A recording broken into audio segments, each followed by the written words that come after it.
I had been planning that camping trip for months, telling myself that a few days alone in the quiet hills of northern Colorado would clear my head. It was the summer of 2017, and I had just turned 26.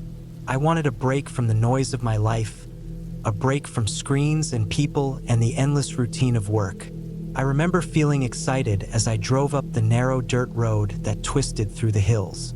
The further I went, the fewer signs of life I saw.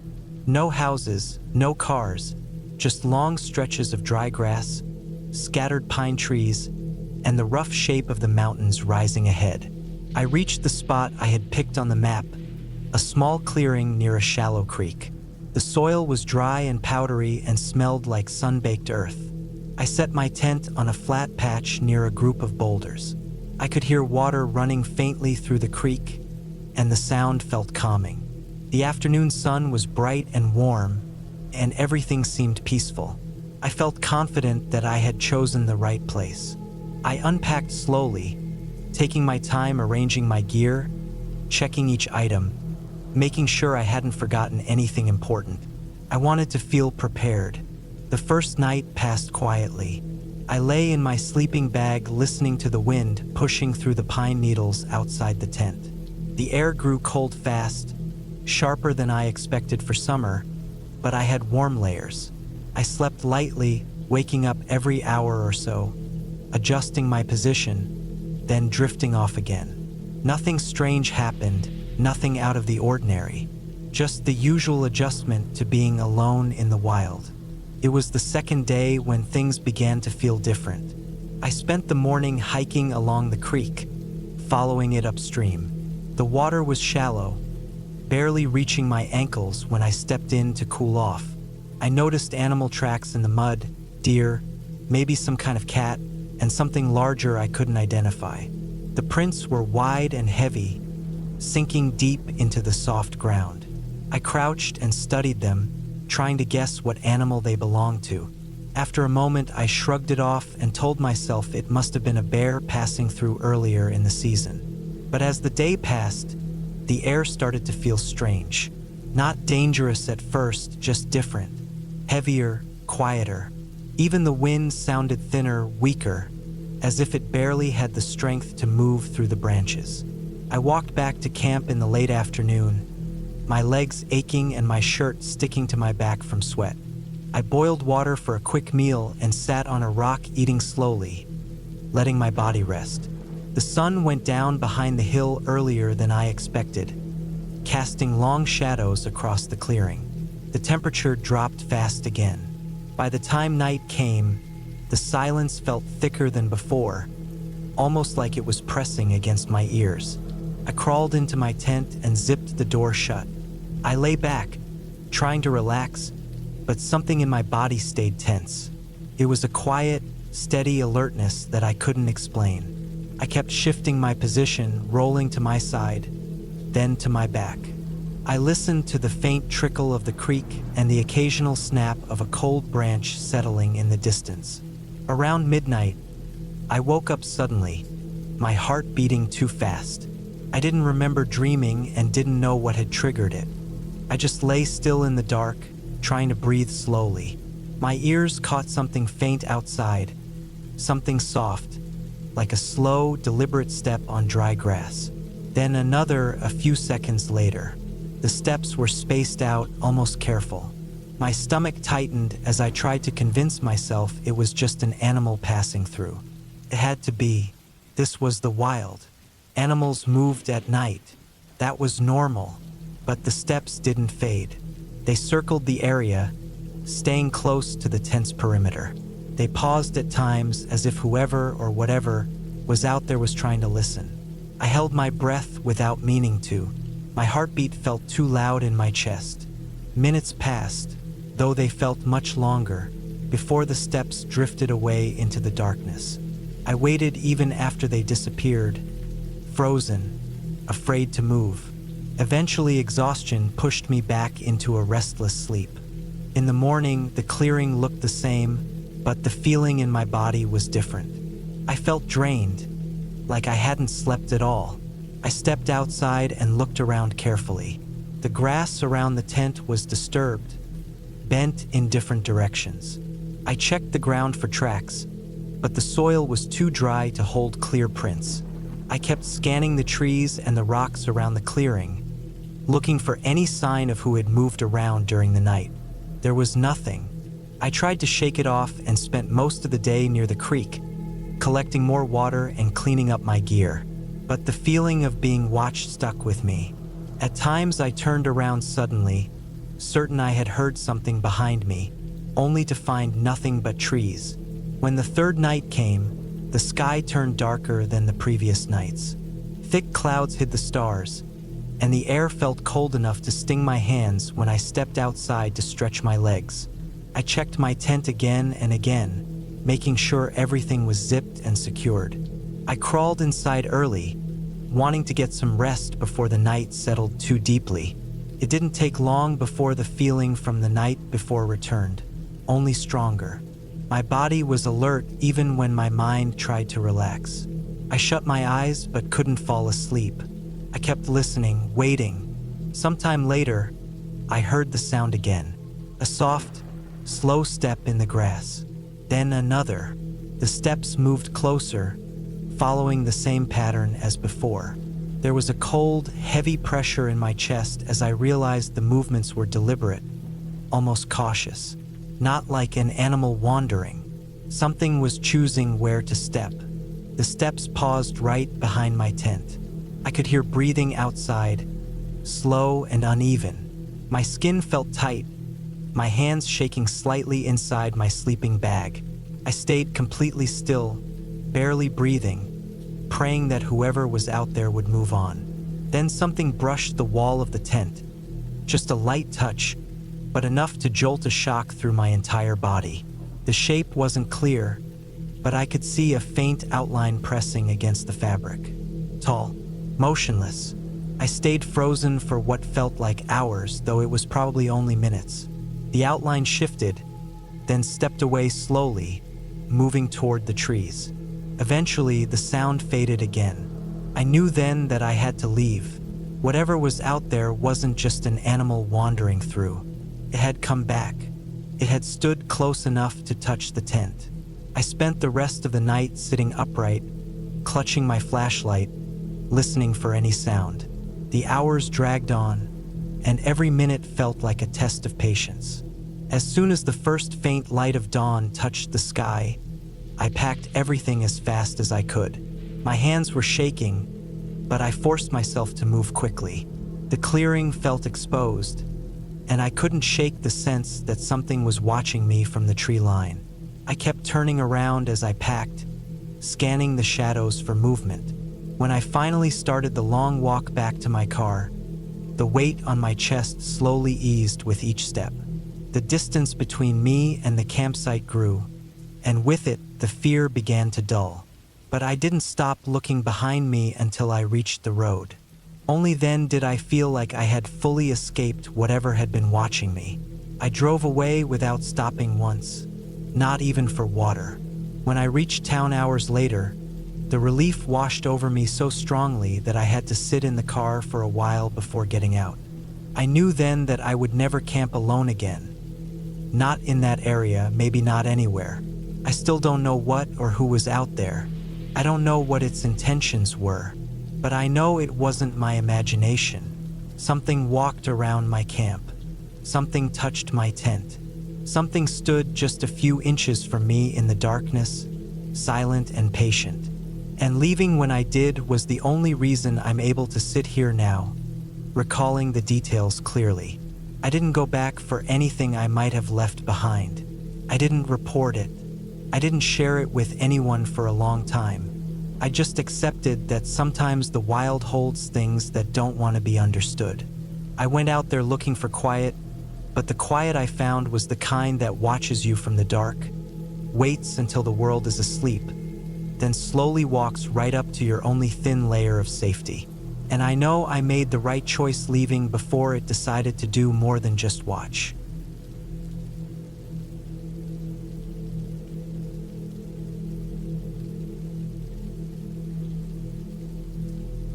I went to the western edge of the Amazon rainforest in late 2019, a few months after turning 27. I had saved for almost a year to make the trip, thinking I needed a long break from the stale office air and the gray walls I sat between every weekday. I wanted to camp deep inside real wilderness, away from phones, cars, lights, and noise.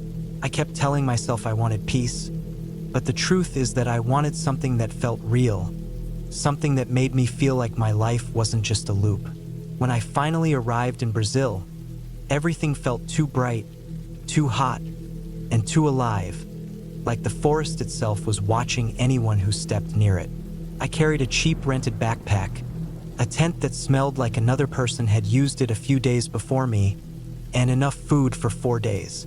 My plan was simple: walk about half a day from a tiny riverside town called Barreiros, set up camp near a narrow stream the locals used, stay 2 nights, and then return before the weather turned bad. I didn't hire a guide because the trail was supposed to be easy enough during the dry season, and I convinced myself that I wanted to feel what it was like to depend on myself. The first day was hot enough to make my shirt stick to my back just minutes after I started walking.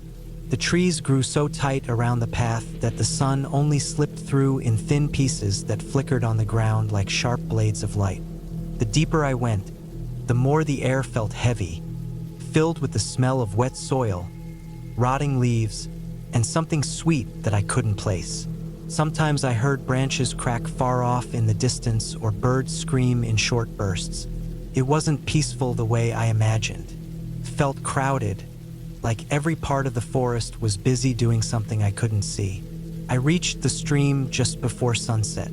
The water was slow and brown, with thin layers of green plants covering some parts. I chose a dry patch of ground a little way from the bank and set up my tent. The earth there was soft and a strange reddish color. I remember thinking it looked like dried blood, but I pushed the thought away because I didn't want to start my first night making weird connections in my head. The night felt longer than it should have. Every time I tried to sleep, I heard something move, sometimes close, sometimes far, sometimes so soft that it felt like it could have been inside my tent. I kept telling myself it was just animals, maybe small monkeys or rodents. I tried to slow my breathing, but the darkness pressed against the thin tent walls in a way that made it feel like something stood right outside, even when I knew nothing was there. The forest at night doesn't rest. It pulses and shifts, and the sounds blend into one endless noise that never settles. I woke before sunrise the next morning, sweating even though the air was cool. The forest smelled different, sharper, like something had been stirred up. I ate a small breakfast, drank filtered stream water that tasted earthy, and decided to hike a little further into the trees just to explore.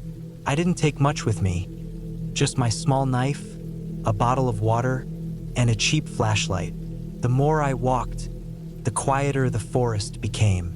The birds still called, but the calls seemed far away, like they were avoiding the area I was entering. About an hour in, I noticed the smell first. It came slowly, just a faint sourness in the air. Then it grew thicker, heavier, almost oily. I stopped walking because I recognized that smell from a distance. It was rot, but not plant rot and not dead animal rot. It was sharper, almost metallic, and it made the back of my throat feel tight. I tried to convince myself it was maybe a wild pig that died or some animal carcass left by a bigger predator, but the smell kept pulling me toward its source like a rope. I pushed through a cluster of tall ferns and saw a patch of ground that looked disturbed, like something heavy had been dragged. The earth was scraped and torn, and there were thin streaks of dark brown that had sunk into the soil.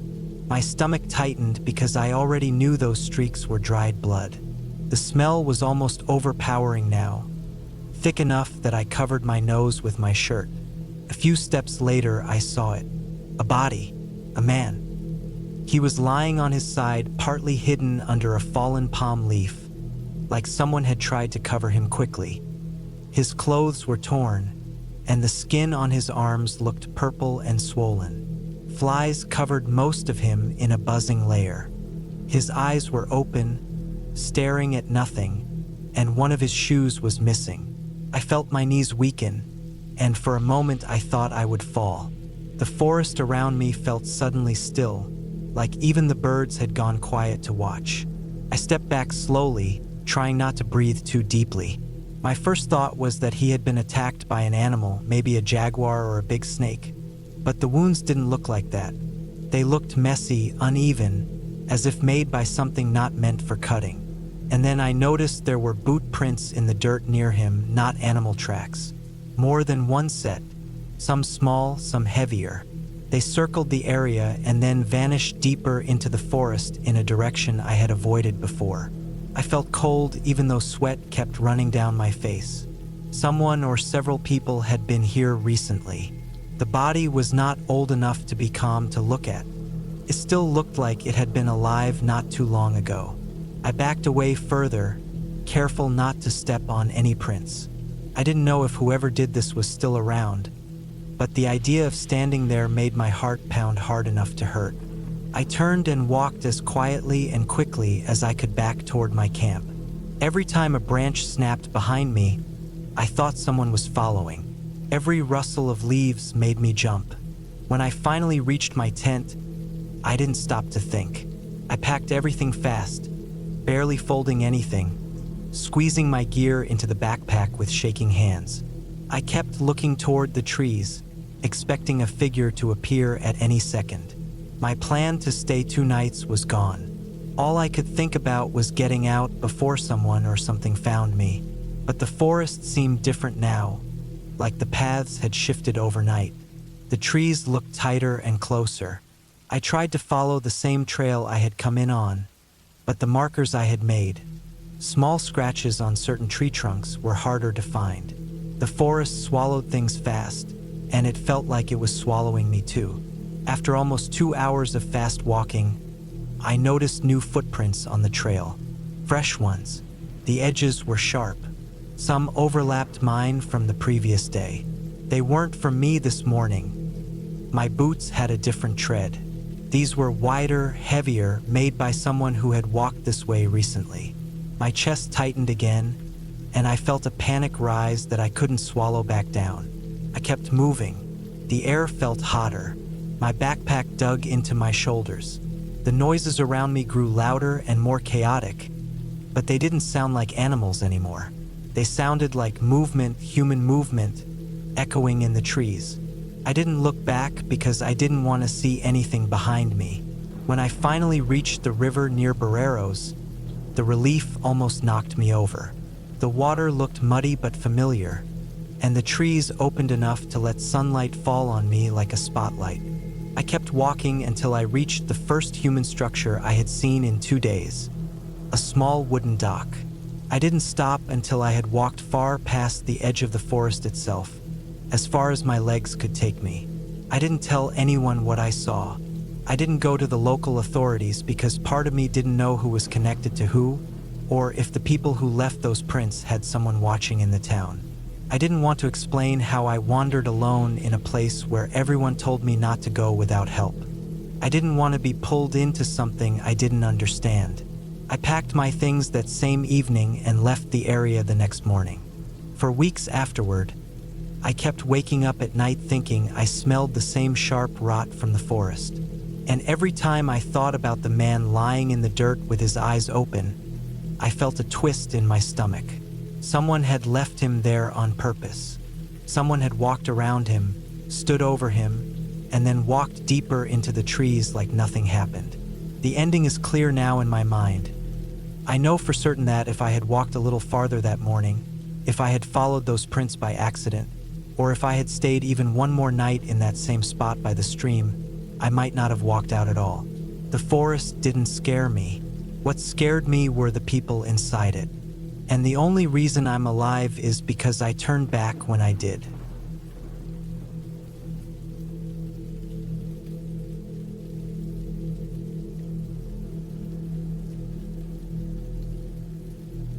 It was the spring of 2019 when I decided to take a solo camping trip in the Peak District. I had turned 27 a few months before, and after a long winter in Manchester, I craved the silence of the moors, the smell of wet earth, and the chance to be alone with my thoughts. I had driven up in an old, battered hatchback, the kind that rattled whenever I hit anything over 30 miles per hour. I had a small tent, a sleeping bag that barely reached my shoulders when I curled up, a thermos of tea, a few cans of beans, and enough water to last 2 days. Nothing fancy, but it was enough. I arrived mid-afternoon. The sun was still warm enough to make the air feel pleasant against my skin, but the wind carried the early bite of spring. I chose a spot not too far from a well-trodden path, but hidden enough behind a ridge to feel isolated. A stream ran a short distance away, and the ground was soft with moss and spring grass. I pitched my tent with practiced ease, hammering the stakes into the damp soil, and set up a small fire pit a few feet away. The first evening was serene. I boiled water for tea over a small camping stove, listened to the trickle of the stream, and watched as the sky bled from orange to dark purple. As the light faded, the sounds of birds became faint, replaced by the occasional rustle of small animals in the underbrush. I liked this part the most, the way the world seemed to shrink down to the crackle of my fire and the whisper of the wind. It was just after 8 when I first noticed him. At first, I didn't really notice him, more like a flicker at the edge of my vision. He was standing on the ridge, half hidden by the gorse and brambles, and he didn't move like someone hiking or passing through. He just stood there, staring in my direction. I froze, thinking maybe it was my imagination. The light was fading fast, and the human eye plays tricks at dusk. But when I looked again, he was still there. A tall man, thin, wearing a dark coat that seemed to swallow him whole, with a hat pulled low over his face. His posture was rigid, almost deliberate, and I felt, without knowing why, a deep sense of unease. I tried to focus on other things, telling myself it was nothing, probably a shepherd or a walker. I cooked a small meal and ate quickly, throwing glances over my shoulder toward the ridge. The man didn't move. He didn't walk away. He just stood there, watching. By the time night fully fell, I had finished my tea, brushed my teeth, and crawled into my sleeping bag, leaving the fire as a small circle of light behind me. I didn't sleep well. Every rustle of leaves made me tense. Every distant hoot of an owl felt too close. Around midnight, I unzipped the tent just enough to peer out. The ridge was empty. I exhaled, trying to shake the feeling of dread that had settled into my chest. I told myself I would see the man in the morning and he would probably just be a lost hiker or someone camping nearby. The next morning was chilly and damp. The ground was wet with dew and the fire had gone out. I packed slowly, feeling the heaviness of the previous night, and considered leaving entirely. But pride, stubbornness, or curiosity, I still can't say which, made me stay a little longer. I wandered the stream, taking photos of the blooming wildflowers and mossy rocks, trying to convince myself I was overreacting. It was late morning when I saw him again. Not on the ridge this time, but moving along the path that ran parallel to the stream. His pace was slow, almost aimless, yet he seemed to know exactly where I was. I ducked behind a boulder and watched him, heart hammering in my chest. He carried nothing that I could see, no backpack, no stick. Just a dark figure moving with unnerving calm. When he reached the stream, he paused, looked directly at where I hid, and I swear, I could feel his eyes on me even when he turned away. Panic settled in, cold and sharp. I decided to leave. I hurriedly packed my tent, stuffed everything into the car, and kept my eyes fixed on the path, scanning for any sign of him. I drove slowly at first, cautious of the narrow dirt track, but the man never appeared in the car park or along the main path. Relief began to creep in, but it was faint, almost reluctant. I told myself it was over, that I had imagined it, or that he was just someone out for a long walk, maybe a bit odd. But that night, as I tried to sleep in a small bed in a cheap inn in Edale, I couldn't shake the feeling. I kept hearing footsteps outside the window, faint at first, then closer. I would sit up, heart racing, only to see darkness. The inn owner laughed it off when I asked if anyone strange had been around the campsite. "Nothing unusual this time of year," he said. "You've been out in the wild too long. Mind plays tricks." I tried to push it out of my mind, but something told me he wasn't imaginary. The next day, on my way back to Manchester, I stopped at a petrol station and grabbed a coffee. While I waited for it, I glanced at the road behind me and saw the same figure, standing on the hill at the edge of the field next to the motorway. My stomach dropped. This time, he was closer than before, and even at a distance, I felt the same weight of attention, the same deliberate stillness. I drove off quickly, refusing to look back. I called the police when I got home, trying to explain what I had seen, but they were polite and dismissive. "Could be anyone," they said. "Unless he's actually harmed someone, we can't do much." Their words were hollow, but at least I knew I wasn't entirely alone in reality. There were protocols, records, evidence. I never went camping alone in the peaks again. I avoided remote paths, abandoned my solo trips, and even walking alone in Manchester at night felt different. I did check local news periodically, hoping to see a report of someone fitting his description being arrested or at least spotted, but nothing ever came up. Looking back now, I understand what terrified me most wasn't just that he was there or that he followed me. It was that he was completely calm. No rush, no panic, no emotion beyond intent. People in distress make noise, draw attention. But this man, he just existed, in the quiet, watching, waiting. And sometimes, in the back of my mind, I still feel that weight when I'm alone on a quiet street. I can't explain it fully, and maybe I never will. The ending for me was simple: survival. I made it out physically unharmed. I was lucky in that he didn't approach or act violently, but the experience changed me. I carry it with me in small ways: the way I scan horizons, the way I notice figures at the edge of my vision, the way I avoid being alone in unfamiliar places after dark. I don't know who he was or why he watched me, but I know the world is bigger and stranger than we often allow ourselves to admit. And I learned that sometimes fear isn't about what happens to you. It's about the presence of something that sees you and does not care whether you see it. Even now, years later, when I drive through the countryside, I sometimes find myself gripping the wheel a little tighter when a figure appears on a distant hill, wondering if the calm, deliberate stare is still out there, waiting for someone else.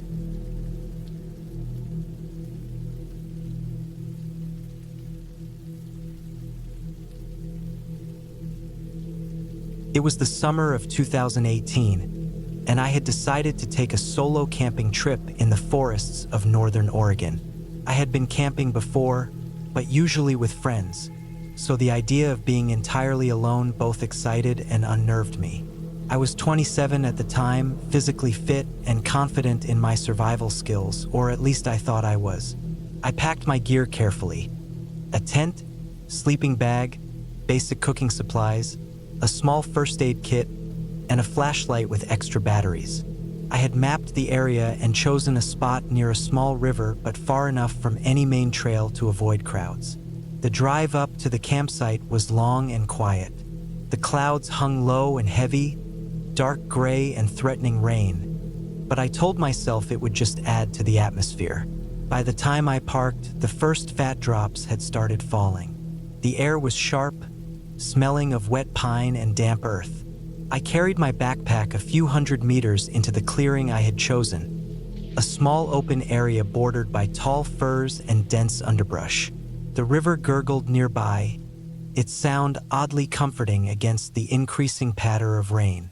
Setting up my tent in the rain was a slow, methodical process.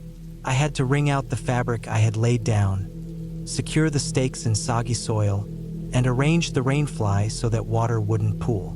By the time I finished, my fingers were stiff and numb, and a thin sheen of rain coated my clothes and hair. I had intended to start a small fire to cook dinner, but the wet would made it impossible.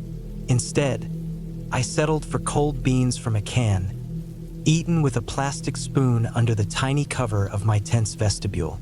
The rain continued to fall steadily, a constant drumbeat against the tent. At first, it was soothing, almost hypnotic, but as the night deepened, it became oppressive. The forest seemed alive in ways I couldn't name. Shadows from the tent walls moved strangely with the rain-slicked branches outside.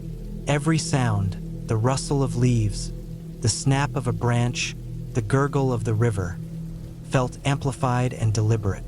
Sometime around midnight, I woke to a sharp, persistent noise outside. At first, I thought it was just a branch falling from a tree, knocked loose by the wind, but the sound repeated, irregular yet deliberate. Scraping, not a soft rustle, but the harsh, grating sound of something moving through wet foliage. My heart started pounding. I stayed perfectly still, straining to hear over the pounding rain. Then I heard it again, closer this time, accompanied by a faint, heavy breathing. I had packed a small knife in my bag, but it was useless against whatever might be outside. My only real protection was my own caution and the thin walls of the tent. I told myself it could be a deer or some other forest animal, but the sound was too heavy, too careful, not random like a wild animal's movements. The scraping continued, circling my tent slowly. I could hear twigs snapping, mud squelching under something heavy, and then silence, broken only by the rain. I debated leaving the tent, crawling out into the storm to confront whatever it was, but I knew that would be foolish. So I stayed put, trying to make myself small, hoping it would go away. Every instinct told me to stay awake, to watch, but exhaustion kept tugging at me, and eventually, I drifted into a restless, fitful sleep. I woke again hours later to a sound that made my stomach drop. Soft, slow footsteps moving through the mud outside my tent. They weren't fast like an animal running, but deliberate, heavy, with purpose. I didn't move, didn't breathe more than necessary, trying to listen. The footsteps stopped just beyond my tent flap. I held the knife in my hand, fingers numb with cold and fear. The rain had slowed to a drizzle now, but the air was thick, suffocating. Then, a loud, wet thud hit the side of the tent, and my heart jumped into my throat. Something was outside, just on the other side of the thin nylon wall. I had no flashlight on me, left it in the vestibule, and no way to see what was there. I could hear wet breathing, shifting weight, and then silence again. My mind raced through worst-case scenarios. A lost hiker, a criminal, a wild animal, maybe even a desperate homeless person taking shelter. I felt trapped. Panic tried to take over, but I forced myself to breathe slowly, calculating my next move. I knew I had to do something. Staying in the tent could be fatal if whoever or whatever was out there decided to test it. I grabbed my small backpack and quietly slipped it over my shoulders. It contained my rain jacket, water, a small amount of food, and my cell phone, which was barely charged. I unzipped the tent slowly, peeking outside. The clearing was empty. Mud was churned up where footprints pressed deep, leading toward the tree line but stopping just at the edge of my vision. Whoever it was had stayed just out of sight, watching me. I didn't wait. I started running through the mud, rain-soaked and slippery, toward where I had parked my car. Every snap of a branch, every rustle of leaves made me flinch. My boots sank into the mud. My clothes were soaked and heavy, but I ran as fast as I could, slipping once and catching myself before hitting the ground. In the distance, I could see the faint glow of my taillights. My heart felt like it would burst out of my chest as I scrambled the last few meters and flung open the car door, collapsing inside. I locked the doors and sat there, breathing hard, listening to the forest. Nothing followed me, No sound except the rain and the river. My hands shook as I tried to call someone, anyone, but my signal was weak. I waited in the car, drenched and shivering, until the storm lightened slightly with the coming dawn. When I finally got a signal, I called the local ranger station and explained my situation. They told me they would send a patrol to check the area. A few hours later, a ranger arrived. He drove slowly along the tracks leading to my campsite. What he found made my stomach twist. Deep, heavy footprints in the mud, encircling the tent and disappearing into the dense forest. They weren't animal tracks. They were too large, too purposeful, and carried a weight that made the soil shift unnaturally. There were also drag marks, as though something heavy had been moved just out of sight. The ranger said he had never seen anything like it in his years patrolling the area. I left Oregon that day, feeling a mix of relief and lingering fear.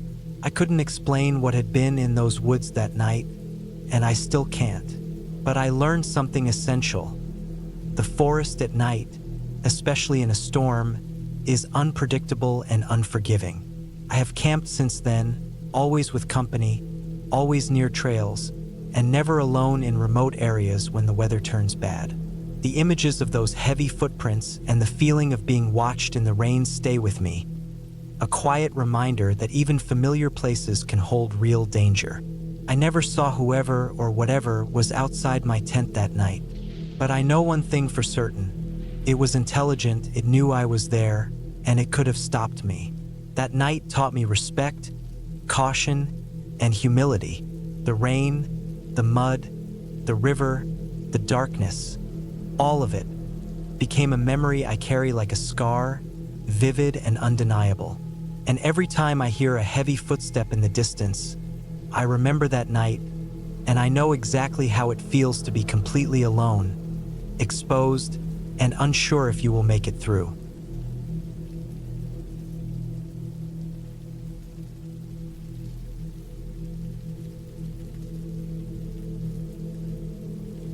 I was 27 when I decided to take a short solo camping trip in the high desert of northern Arizona. It was late September of 2019, and the weather had just started cooling down after the long, dry summer. I had been working long shifts, barely sleeping, barely seeing anyone, and I needed to get away from the noise of everything. I picked an area near an old ranch road that hadn't been used much in years, a place where the nearest town was more than an hour away. I wanted silence, dirt, open sky, and nothing else. I parked my truck at a faded clearing just before sunset and walked around for a while, getting used to the dry air and the way sound carried across the empty land. The place felt open in a strange way, like sound could travel farther than it should. Every small movement made a soft echo. Even my footsteps sounded too loud. I set up my tent on a flat patch of ground between two clusters of short juniper trees. The branches were twisted and old, and some of them scraped together in the breeze. Even with the wind being light, the sound was sharp, like dry bones tapping. I tried to ignore it. I unpacked everything slowly, laying things out neatly. I wanted this trip to feel peaceful. I wanted to feel like I had control of something. By the time the sun dropped, the whole sky had turned orange, and the land stretched out like a giant empty bowl. The temperature fell fast. I lit my small camp stove, heated a simple meal, and sat against my cooler as I ate. There was barely any smell except dust and sagebrush. I kept scanning the open land around me, not because I expected anything to happen, but because the quiet made my mind too active. When the dark fully settled, the air felt even thinner. I crawled into my tent around 10, feeling tired but not sleepy. I had heard plenty of local stories before driving out here. People liked to talk about strange things in the desert, things that moved wrong, things that watched from rocks, things that copied voices. People always said it like they didn't quite believe it themselves, but the idea still stuck to you. I never believed in anything supernatural, but being alone out here made every story feel louder. I turned off my lantern and lay on my back, staring at the faint glow of the mesh above me. The moon wasn't full, so the land outside looked washed out and pale. I tried to slow my breathing. Everything felt normal, just silent. I expected the usual noises of night: crickets, wind, the occasional animal moving, but the quiet stayed heavy. Around sometime past midnight, I finally drifted off. I woke up again because of a sound that didn't fit the normal rhythm of the place. It wasn't an animal stepping on leaves or something brushing the tent. It was something like a person dragging their foot through the dirt. It moved in slow, uneven lines. At first, I thought it might be a deer, but deer didn't usually walk like that. The movement felt like it had intention.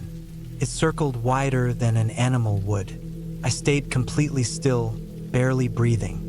I didn't unzip the tent or turn on my light. I just listened. The steps were faint, but they moved at a steady pace, stopping now and then like whoever or whatever was out there kept pausing to look around.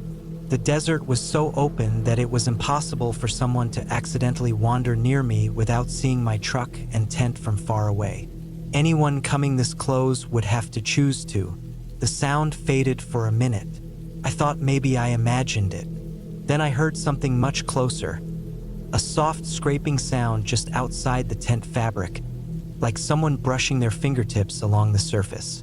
Slow, testing. Every muscle in my body tightened.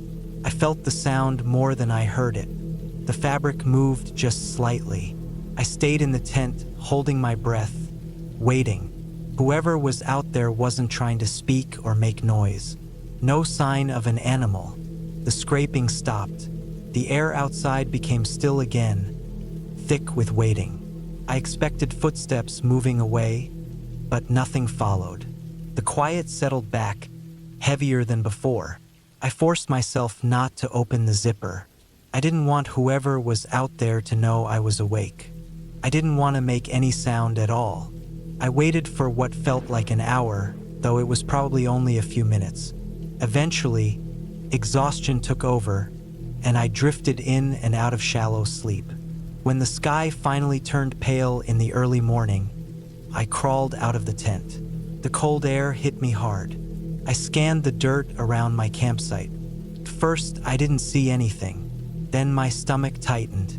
About 15 feet from my tent were footprints, human footprints, bare ones. They were narrow and long, not running or walking normally, but dragging slightly like the person wasn't lifting their feet fully off the ground. What bothered me most was the path. The prints didn't come from the direction of the road. They came from farther out in the desert, open land where no one would walk barefoot, especially not at night. The prints circled my tent twice. One set led to the exact spot where I'd heard the scraping. I felt a cold wave run through my chest. The desert was too big and too empty for someone to be wandering around like that. I scanned the horizon again and again, but nothing moved. I wanted to pack up immediately, but part of me needed to know more. I followed the prints a short distance until they faded into an area with harder ground. The direction they went made no sense. Farther into the empty land, away from any roads or ranches. My mind went to the local stories, the ones people laughed about but never fully dismissed. People who moved differently, people who came from nowhere, people who watched. I shook it off. I told myself it was just someone unstable, living rough, maybe hiding out there. That was bad enough. Someone wandering barefoot in the dark, getting that close to my tent, was a real threat, not a story. I packed everything fast. My hands were shaking as I shoved gear into the truck bed. I kept scanning the land, expecting to see someone standing far away, watching. The sun rose higher, lighting the ground in a bright, harsh way that made everything look flat and exposed. I hated how open it felt. I felt like I was being seen even if I wasn't seeing anyone. When I finally started the truck and drove off the clearing, I checked my rearview mirror 3 or 4 times every minute. Part of me expected to see someone running after me, moving strangely, closing the distance too quickly. Nothing appeared. The land stayed empty. After about 40 minutes of driving, I reached the old highway. I should have felt safer, but the tension stayed in my chest until I finally saw signs of town. I pulled into a gas station and parked for a long time, gripping the steering wheel, staring at my arms trembling slightly. Later that afternoon, when I got home, I sat on my apartment floor and thought about everything again. The prints, the way they moved around the tent, the scraping, the direction they came from, the possibility that someone had been watching from the dark before I ever noticed. I kept telling myself it was just a person, someone dangerous, someone living out there and creeping near campsites for reasons I didn't want to understand. It didn't matter what local stories people used to explain it. Reality was bad enough. I didn't need to believe in anything supernatural to feel the fear in my chest. What stayed with me the longest wasn't the sound or the footprints. It was the feeling that whoever was out there didn't make a mistake. They weren't lost. They walked straight to my tent in the middle of the night and stood close enough to touch the fabric. The desert was huge, but they chose me. I never camped alone again after that. And I don't think about skinwalker stories anymore. Not because I believe them, but because the real things out there are worse and they don't need legends to be terrifying.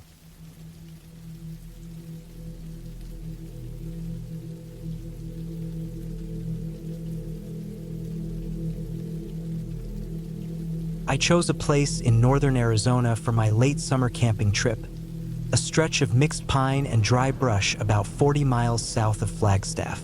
I had been trying to get away from work stress, and I wanted a quiet few nights alone. I picked a spot that wasn't part of any official campsite. I found it while looking at a map online, an area with a small service road, a faded trail, and no buildings for miles. It felt like the perfect chance to be alone. I was 24 that year, restless, tired, and needing some space. I arrived in the afternoon, the sun still high. The air felt warm and dry, but once I got into the trees, I noticed the deeper smell of dirt and old pine needles. I parked my truck near a rough patch of ground where the soil dipped down, forming a quiet pocket surrounded by tall pines. There were no other cars, no people, not even distant engine sounds. The only thing I heard was the wind moving through the trees, that slow and steady sound that feels calm at first, but becomes more intense once you're fully alone. I unloaded my gear slowly, making sure everything was set up exactly how I liked. I pitched my tent close to a leaning pine tree, one that looked like it had been struck by lightning long ago. I laid out my sleeping bag, checked my water containers, stacked some firewood I had brought from home, and walked around the edge of the clearing. I wanted to know the area before the sun went down. There was a small slope to the east where you could see glimpses of the open desert through the tree gaps, and to the west the forest grew much thicker, almost too thick.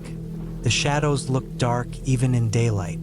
I cooked a small meal before sunset and took a slow walk around the perimeter once more. That was when I noticed the first detail that bothered me. About 50 yards from my tent, near a fallen log, I saw a patch of ground where the dirt looked fresher than the rest. Everything around it was covered in old needles and dry leaves, but that patch looked disturbed, like something or someone had dug there not long ago. The soil still looked slightly darker, like it had been exposed recently. At first, I didn't think too much of it. Animals dig all the time, but the hole wasn't a natural shape. It had sharper, straighter edges like a shovel had been used. It wasn't big, maybe 2 feet wide, but it was definitely dug by a person. The thought stayed in my mind longer than I wanted. As the sun went down, the temperature dropped fast. The warm daylight turned into sharp evening cold. I lit my fire and sat close to it, listening to the normal forest sounds. I tried to calm myself and not think about the dug-out patch of dirt. I told myself someone had probably camped here before me. That kind of thing happened all the time. But the longer I sat, the more I felt like something wasn't right. It wasn't anything I could hear or see. It was that tight feeling I get sometimes, the one deep in my chest that grows slowly, like a weight pressing down, telling me to stay alert. When the forest got fully dark, the sounds changed. During the day, the trees made a soft rushing sound, but at night everything felt much sharper. Every snap of a twig echoed. Every bit of movement in the brush sounded too close. I tried to sleep around 10, after making sure the fire was mostly out. I zipped myself into my sleeping bag, listened to the wind, and tried to settle. Sometime after midnight, I woke up with that same heavy pressure in my chest. I didn't know what had woken me. It wasn't a dream. I hadn't been sleeping long enough for that. My ears felt flooded with the sound of my own breathing, and I lay completely still, waiting for something to stand out. Then I heard footsteps, slow, spaced out, and heavy. Not the quick, light taps of a deer or the skittering of smaller animals. These steps moved with weight, pressing into the ground in a pattern that felt deliberate. One step, then a pause, another step. They were coming from the direction of that disturbed patch of soil. My first instinct was to freeze. I kept my breathing shallow, every muscle tense. I listened carefully. The steps moved closer, stopping every few seconds. I didn't dare sit up. My tent felt thin, like there was nothing between me and whatever was walking outside. I waited. I didn't move an inch. For almost a minute, the steps circled near my tent, slow and faint but unmistakable. I tried to convince myself it was an animal moving strangely, but deep down I knew that wasn't right. These footsteps sounded human. Then they stopped. Completely. The silence hit me so hard it felt louder than the steps. I lay there unmoving, for so long that my muscles began to ache. I didn't know if the person was still standing there outside the tent or had moved away quietly. I stayed awake until dawn. When the first light came through the tent, I finally forced myself to unzip the flap and look outside. My throat felt dry. The cold air rushed in. At first, everything looked normal, and for one brief second, I wondered if I had imagined everything. Then I saw the footprints. They were clear in the soft dirt, right next to my tent, and they weren't mine. They were larger, spaced wider apart, and they circled halfway around my campsite. They stopped about 3 feet from where my head had been while I slept. Seeing those prints made my stomach twist. Whoever had walked around my tent had stood close, far too close. I thought about packing up and leaving immediately, but the morning light gave me a thin layer of confidence. I decided to take a quick look toward the dug-up patch from the day before. When I reached it, I froze again. The hole was different. It was deeper now. Someone had come back during the night and dug more. The soil piled next to it was fresh and damp. I looked around the trees, scanning for movement, my pulse racing hard enough to make me feel dizzy. I didn't see anyone, but the forest felt wrong again. Silent in a heavy, unnatural way. I didn't waste another second. I ran back to my tent, grabbed my gear, and tossed everything into the truck without caring how it landed. My hands shook so badly I dropped my keys in the dirt. When I finally got the engine to start, I didn't look back. I drove down that rough service road faster than I should have, the truck bouncing hard on every rock and hole. When I finally reached the highway, I didn't stop until I was halfway back to Phoenix. Only then did I pull into a gas station and lean over the steering wheel, my whole body buzzing with leftover fear. I never figured out exactly what was buried in that hole, or why someone came back in the middle of the night to dig more. I didn't call the police because I didn't know what I would even report. A hole in the woods, footprints, a feeling that someone had been watching me. But the thing that kept me awake for weeks afterward wasn't the footprints, or the digging, or the idea that someone had been close to my tent. It was the fact that whoever it was never tried to hide. They walked right up to me, knowing I was there, knowing I was alone, and then they just stood in the dark, only a few feet away, like they were waiting. I haven't been camping alone since, and I never will again.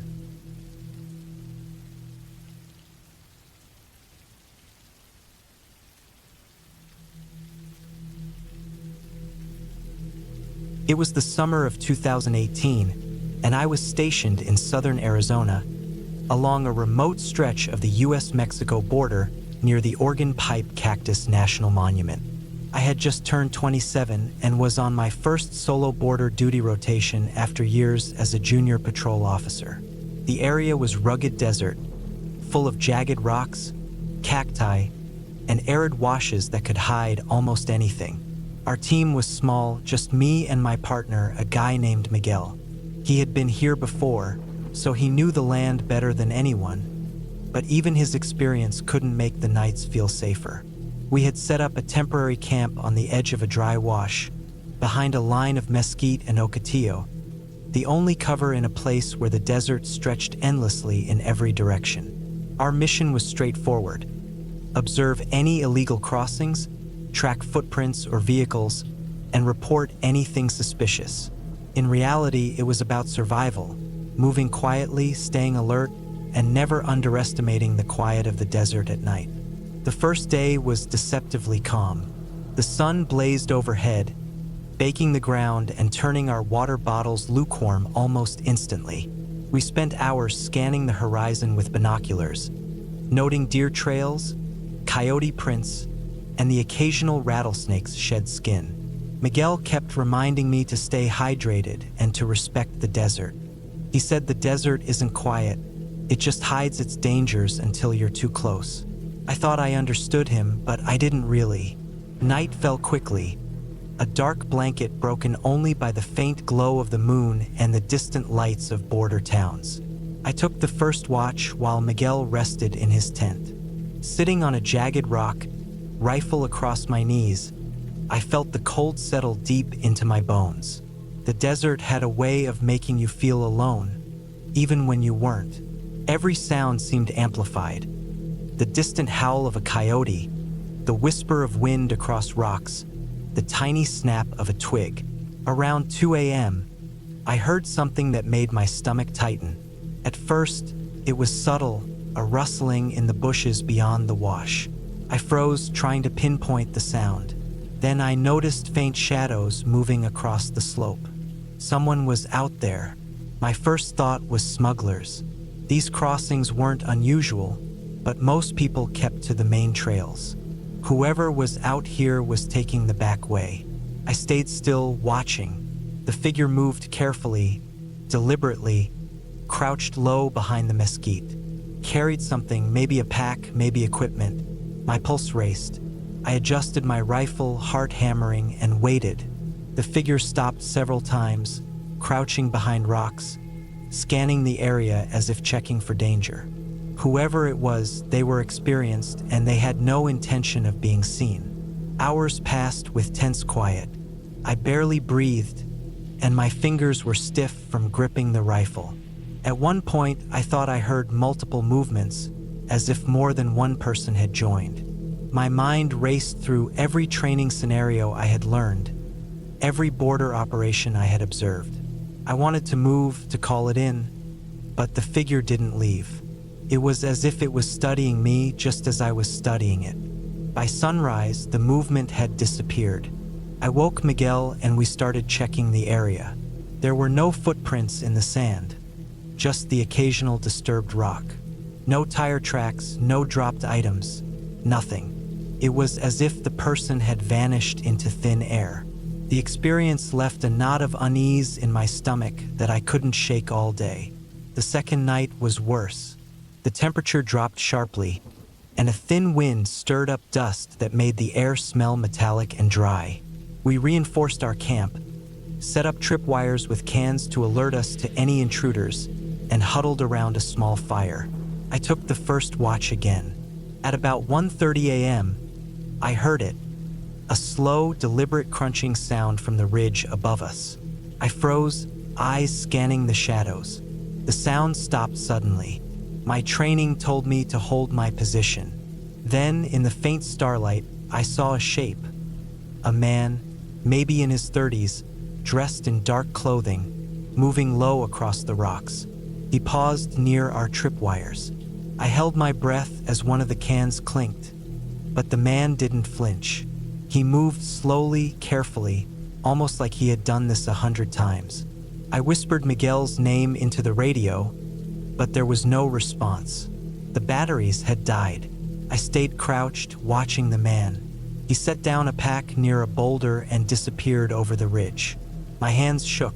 The pack contained weapons and several kilos of contraband when we found it at first light. Whoever had been near our camp had been precise, patient, and extremely skilled. They could have walked through our camp unnoticed if we hadn't been vigilant. The next day, we followed faint traces along the ridge, noting disturbed rocks, scuffed dirt, and patches of desert that smelled faintly of fuel. Whoever had been out there was careful but methodical, moving in and out of our observation range like a shadow. I realized then that the desert wasn't just empty space. It was alive with movement, with people who knew it far better than we did. The third night was the most terrifying. A storm had rolled in unexpectedly, wind picking up in violent gusts and rain slapping against my tent. Visibility was nearly zero. We decided to stay inside the tents, but I couldn't sleep. Around midnight, I thought I heard movement outside, small footsteps in the mud, a soft dragging sound. I froze. My rifle was across my knees. The sound was deliberate, cautious, testing the boundaries of our camp. I watched through the mesh of my tent. A figure moved in the shadows, carrying a bundle wrapped in plastic. The storm muffled most sounds, but I could see the outline clearly. The person crouched near the embankment, then vanished.